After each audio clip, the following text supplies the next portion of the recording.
یہ لوگ جب کوئی بے حیائی کا کام کرتے ہیں تو کہتے ہیں کہ ہم نے اپنے بزرگوں کو اسی طرح کرتے دیکھا ہے، اور اللہ نے بھی ہم کو یہی حکم دیا ہے۔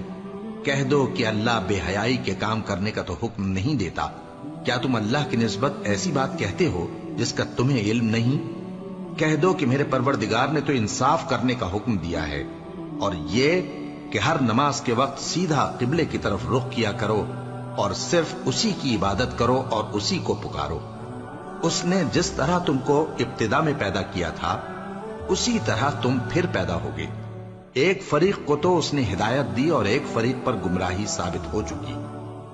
ان لوگوں نے اللہ کو چھوڑ کر شیطانوں کو رفیق بنا لیا اور سمجھتے یہ ہیں کہ ہدایت یاب ہیں۔ اے بنی آدم، ہر نماز کے وقت اپنے آپ کو مزین کیا کرو، اور کھاؤ اور پیو اور بیجا نہ اڑاؤ کہ اللہ بیجا اڑانے والوں کو دوست نہیں رکھتا۔